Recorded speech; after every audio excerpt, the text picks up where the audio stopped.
प्रिय विद्यार्थियों, कल मैं ये पोज फ़ोटो आपके पास भेजा था। मैं समझता हूँ आप इसे अपनी कॉपी में लिख लिए होंगे और याद भी कर लिए होंगे कि कौन सा अक्षर किस अक्षर से अंग्रेजी के बनता है। देखो, हमारी आपकी मातृभाषा जो है वो हिंदी है। हम लोग सोचने का काम हिंदी में ही करते हैं और एक विषय आपको अंग्रेजी पढ़नी है तो आपको मैं हिंदी से अंग्रेजी की तरफ ले चलूँगा। 9th में कुछ बच्चे अबोध होते हैं, कुछ नहीं जानते, तो वही समझ करके मैं अल्फ़ाबेट से शुरू करता हूँ, वर्णमाला से शुरू करता हूँ। और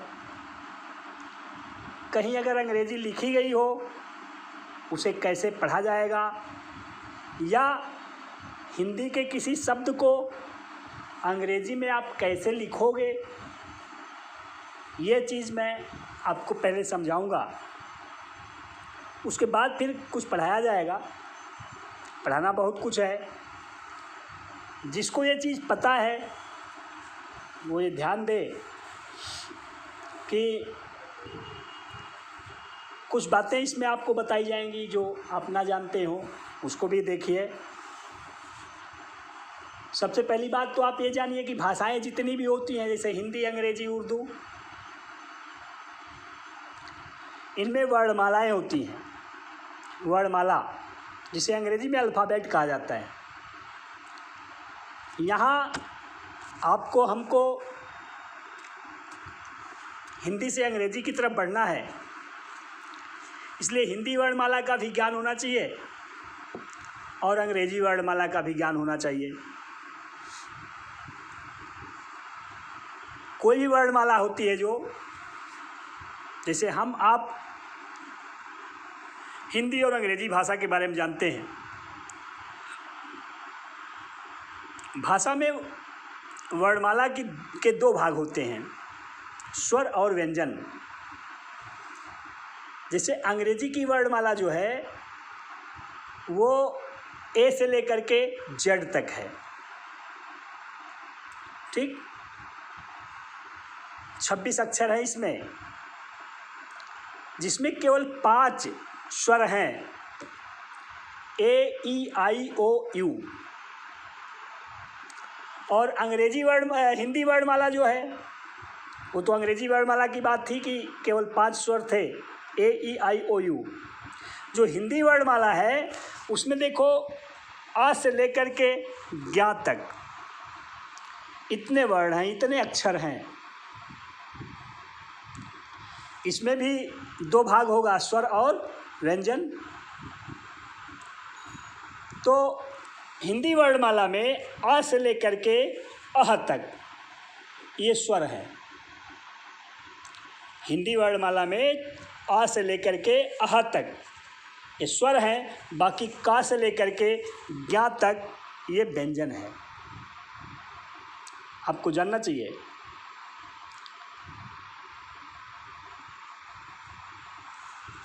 देखिए, स्वर का क्या काम होता है और व्यंजन का क्या काम होता है। स्वर के माध्यम से अक्षरों पर मात्राएं लगाई जाती हैं। व्यंजन वर्ण जो होते हैं, व्यंजन वर्ण पर मात्राएं जो है वो स्वर के माध्यम से लगाई जाती हैं। और अंग्रेजी में, जैसे देखो, हिंदी में क्या होता है कि निशान के माध्यम से का आप लिखना है, का लिख दिए। अब अगर आपको इस पर छोटी की मात्रा लगानी है तो इस तरह से निशान बनाया जाता है, ठीक।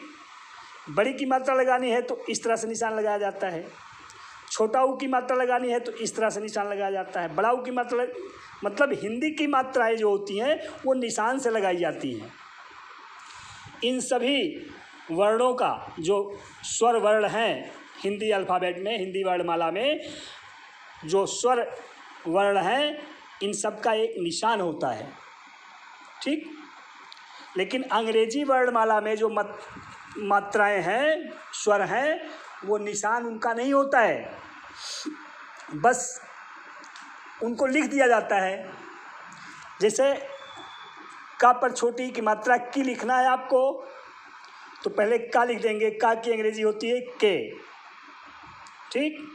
फिर उस पर छोटी की मात्रा लगाएंगे, छोटी की मात्रा बनती है आई से, अब ये हो गया की। समझ रहे हैं? थोड़ा सा ध्यान देंगे तो मेरी बात आपको समझ में आएगी। ऐसा नहीं है कि मैं कोई फॉरेन से आया हूँ आपको पढ़ाने बता रहा हूँ। देखिए, आपको हिंदी से अंग्रेजी की तरफ बढ़ना है। हिंदी से अंग्रेजी की तरफ बढ़ने का क्या मतलब है? मैं आपको हिंदी को अंग्रेजी में कैसे लिखा जाता है ये बताऊंगा, तब आप अंग्रेजी में लिखी हुई बात को पढ़ना भी समझ जाएंगे। एक चीज़ ये जानिए कि अंग्रेजी में जो अक्षर होते हैं उनको आप लेटर कहते हो। जैसे कहते हैं ना कैपिटल लेटर। कैपिटल लेटर मतलब क्या? बड़ा अक्षर। स्मॉल लेटर, स्मॉल लेटर माने क्या? छोटा अक्षर। लेटर मीन्स अक्षर भी होता है, पत्र भी होता है, अक्षर भी होता है। यहाँ स्मॉल लेटर, कैपिटल लेटर जो आप कहते हो, स्पेलिंग वही है, LETTER, उसका माने अक्षर है। तो हिंदी में तो संकेत से मात्राएं लगाई जाती हैं, लेकिन अंग्रेजी में अक्षरों से मात्राएं लगाई जाती हैं। अक्षर के रूप में AEIOU, इनका उपयोग जो होता है वो मात्राओं को लगाने के लिए किया जाता है। जिस लेटर के बाद, जिस अक्षर के बाद हमको जिस अक्षर पर मात्रा लगानी होती है अंग्रेजी में, पहले उस अक्षर को लिख लेते हैं, रूट अक्षर को लिख लेते हैं, तब उस पर मात्रा लगने वाला अक्षर लिख देते हैं। मैं समझाऊंगा, आपको समझ में आएगा, ऐसा नहीं है। देखिए, हिंदी वर्णमाला में सबसे पहला अक्षर कौन सा है? आ, ठीक। इसका कोई निशान नहीं होता है, बस ऐसे ही लिख दिया जाता है। बनता है किस चीज़ से? ए से बनता है, कल दिखाया था आप लोगों को। और मान लीजिए आपको लिखना है आ, आप लिखेंगे ए।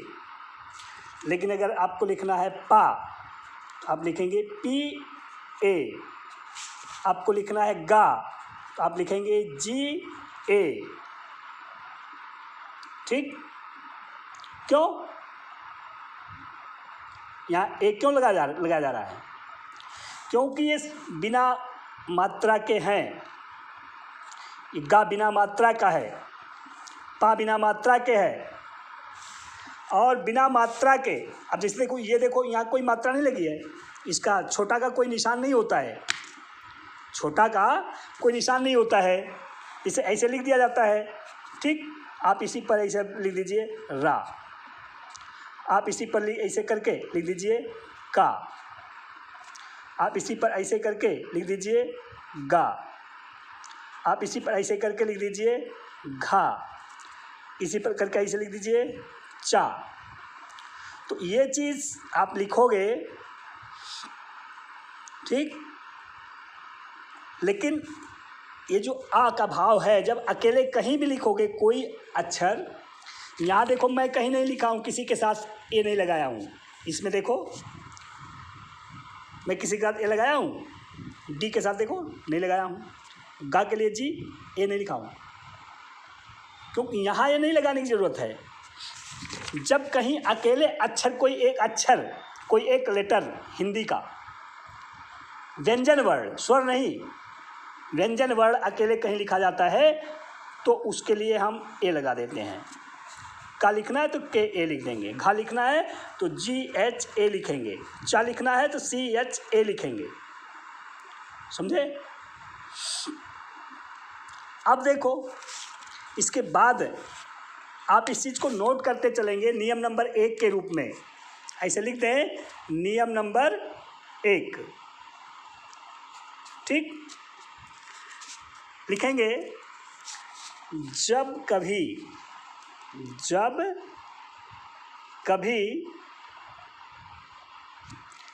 हिंदी के दो व्यंजन वर्ण बिना किसी मात्रा के हों। आप लोग अपनी कॉपी में लिख लीजिएगा, ये मैं बहुत तेज़ी से लिख दे रहा हूँ, बोल भी रहा हूँ। जब कभी हिंदी के दो व्यंजन वर्ण, मतलब आ से आह को छोड़ करके का से ज्ञा तक की बात है, व्यंजन वर्ण बिना किसी मात्रा के हों तो उन दोनों के बीच में एक बार ए लिखा जाता है। ये देखो, जब कभी हिंदी के दो व्यंजन वर्ण बिना किसी मात्रा के हों तो उन दोनों के बीच में एक बार ए लिख दिया जाता है, ठीक? जैसे आपको लिखना है जल, नल,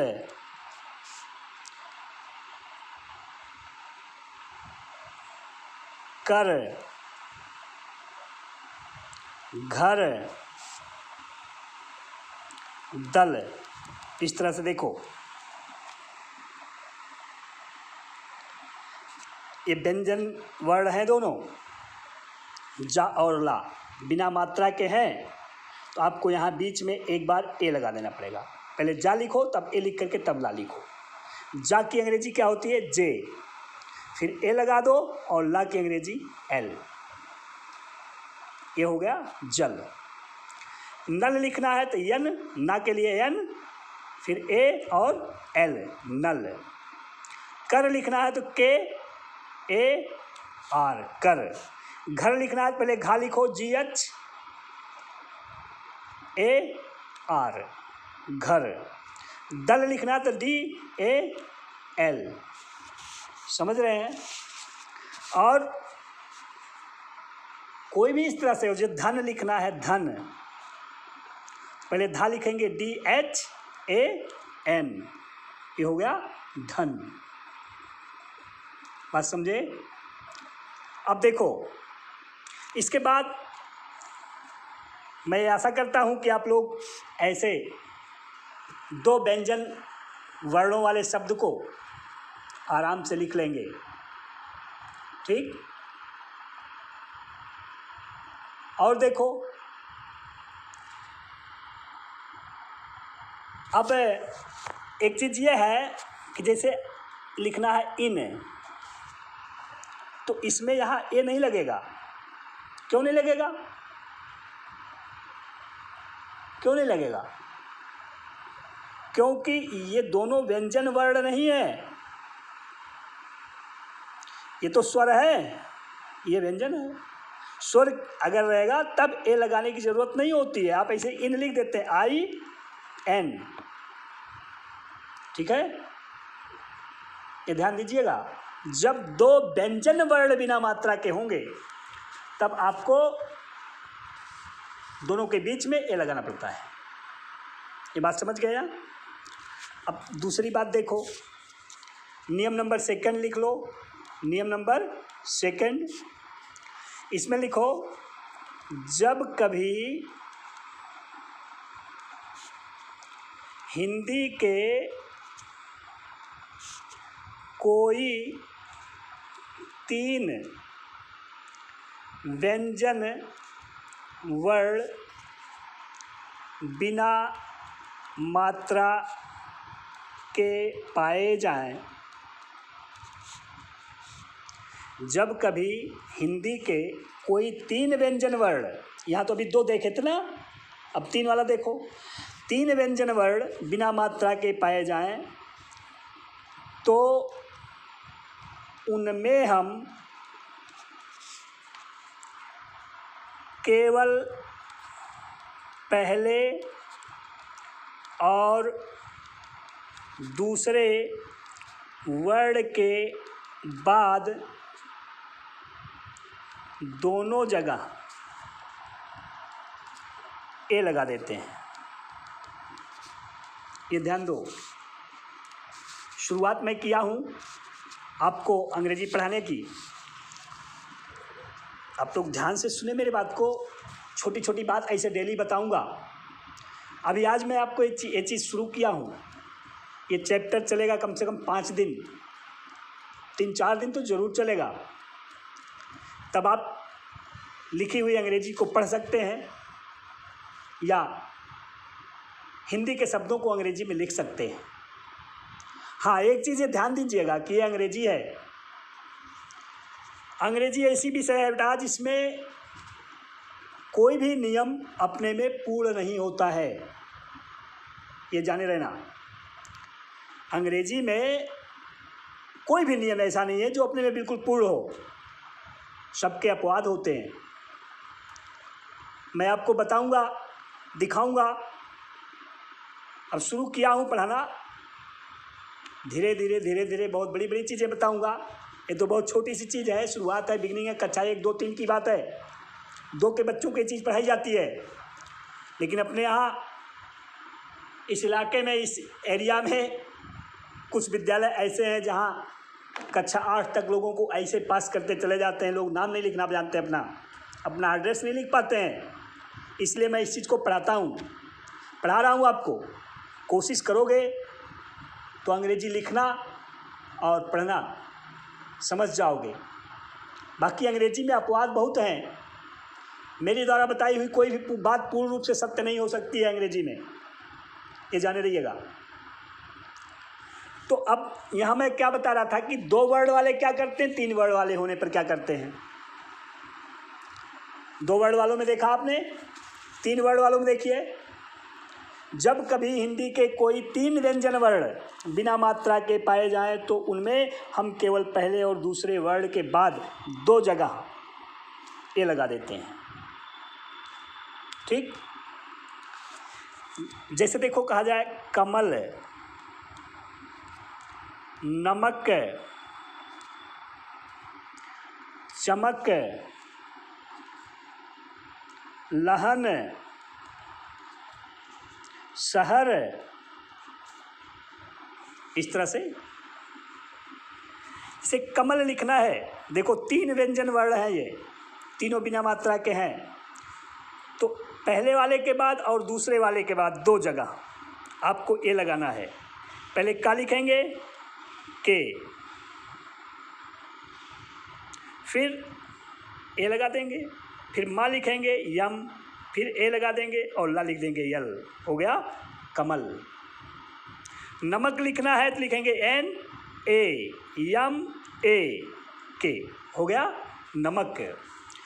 लहन लिखना है तो लिखेंगे L A H A N, देख रहे हो ना। ला पहले लिखा, फिर ए लगा दिया, फिर हा लिखा एच, फिर ए लगा दिया, फिर एन लिख दिया ना। चमक लिखना है आपको, मान लो चमक, तो पहले चा लिखोगे सी एच, फिर ए लगाओगे, फिर मा लिखोगे, फिर ए लगाओगे, फिर के लिखोगे, हो गया चमक।